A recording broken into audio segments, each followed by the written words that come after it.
Subhanallah walhamdulillah wa la ilaha illallah.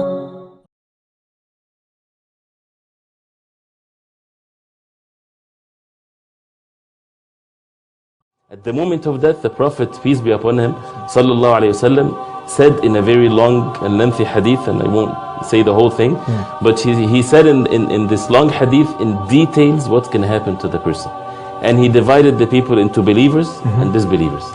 And he said when the person is about to start his hereafter, because the hereafter starts with the moment of death, and he's departing from this life, if he's a believer, the angels will come to him from the heavens and with bright faces, and they would sit with him as long as his eyes can see. And this is reality. This is more real than the fact that I'm sitting here and I'm looking at you and you're looking at me. So at that moment he would see the angels sitting, lining up all the way to what his eyes can see. And then the angel of death, there's an angel responsible for taking the souls of the human being. The angel of death will come down and he would sit in front of him, and he would order the soul, and he would say to the soul, to the believing soul, go out to the mercy and the pleasure of Allah subhanahu wa ta'ala. So the soul will come out, as the Prophet ﷺ said, in the meaning of which, like a drop of water coming out from the opening of a water skin. See how easy and soft that happens? This is the soul of the believers come out in such an easy way. So once the soul comes out of the believer, the hadith says, again this is not opinions, this is the sayings of the Prophet Muhammad, peace be upon him, revelation from Allah. Once the soul come out, the rest of the angels, they don't leave it in the hands of the angel of death. They would take it and they would wrap it in a coffin from Jannah, from paradise, that has the best fragrance and the best smell. And they would take it and they would go and elevate to the heavens with the soul. And every heaven that they would go to, sky in levels, we know that there's 7 heavens or 7 skies, they would take the permission and the angels would say, who is that person with the best names that he used to be called in this world?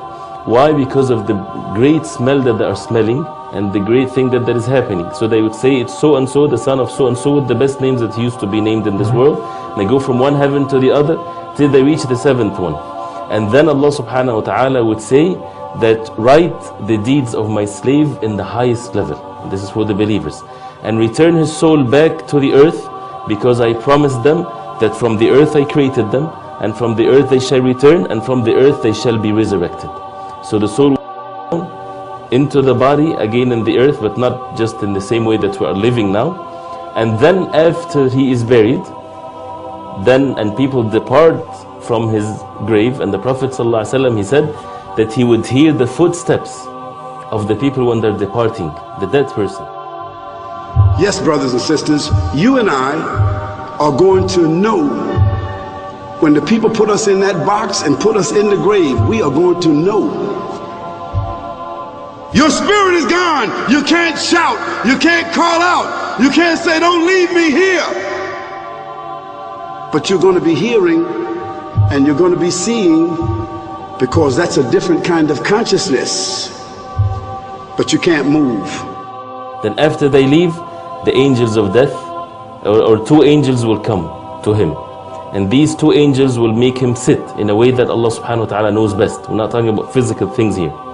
And they would ask him 3 questions. And this is what is very important for us to realize now, that this is what we prepare ourselves for. Do we have answers to these 3 questions or not? And the answers is not just what we know, is how our life was. They would ask him, who is your Lord? What is your religion? And who is the messenger that was sent? And the believers, they would say, when they asked who is your Lord, he would say Allah, the creator of the heavens and the earth. And what is your religion? He would say submission to the creator of the heavens and the earth, which is Islam. And who is your prophet? He would say Prophet Muhammad sallallahu alaihi wasallam. That moment he will be opened a gate in front of him to the hellfire, and it will be said to him, this was supposed to be your place if you would have been a disbeliever, but it was replaced for you by another place.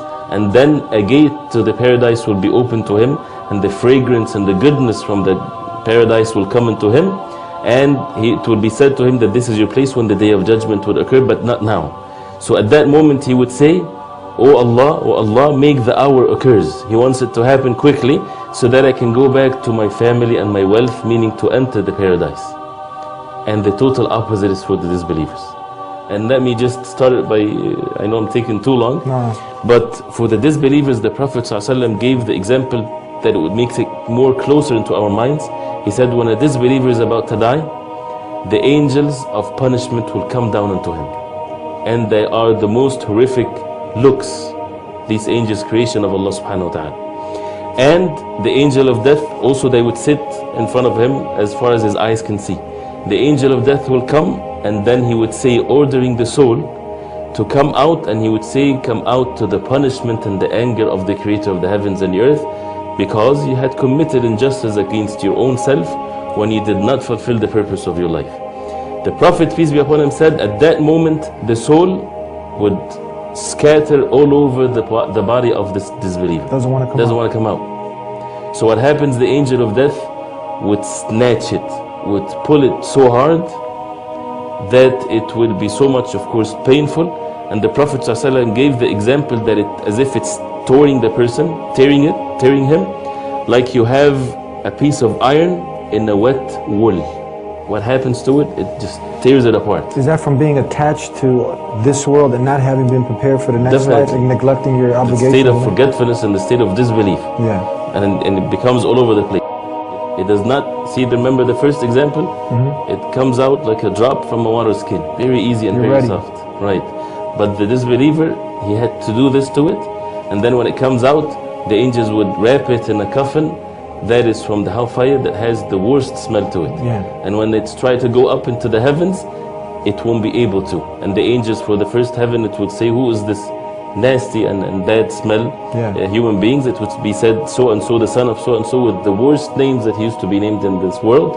And then it would say, or something would be said, that bring him back to this earth, and it will be thrown into the earth again. And when the angels would come to the person after they depart, after they burying him, the two angels would come and make him sit and ask him the same three questions. Who is your Lord? That person would say, this is what the hadith says, I do not know. I heard people saying things. You didn't prepare. He was not preparing himself. Yeah. He was busy with the sin and the disobedience of the creator of the heavens. He heard people saying, come, worship the creator of the heavens and the earth alone. They advised them, they told him so many times, but he was busy with intoxicating himself. And he will be asked, what is your religion? He would say, I do not know. I heard people saying things. Who is your messenger? He would still not able to answer. Although he might know it, but the tongue would only speak of what was present in the heart. And then it will be opened for him a gate to paradise, to Jannah. And it will be said to him that this was supposed to be your place if you were a believer. See how much regret a person would have when he sees this. And then a gate to the hellfire will be opened, and it will be said to him that this is your place, and all the bad things will come to him from the hellfire, and he would say, oh my Rabb, oh my Lord, do not make the hour occurs, because now he knows that he's going to the punishment of Allah. And he has to live with this everlasting, without no end. Because of what? Because of few years that a person lived in a state of disbelief and forgetfulness. And let me just add something. Somebody might say, isn't that a form of injustice, that a person lives 60, 70 years in state of disbelief, and then he has to live everlasting life? You know, why is that much? Yeah. To answer this is, for someone that lived and died in the state of disbelief, he had the intentions while he was living that if he would live forever on the face of earth, he would live forever in the state of disbelief. So as a result of this attitude, that his punishment is an everlasting one. Allah is the most just, and He would not punish anyone unless the matter is made clear to him.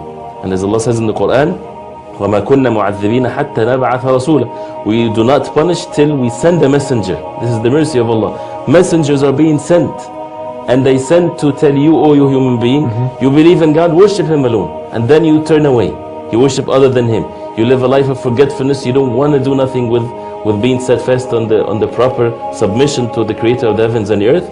Then do not blame no one but your own self. And do not blame no one but your own self. And do not blame no one but your own self. Wallahu Akbar.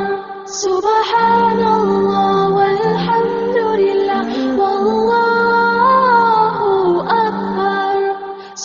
subhanallah.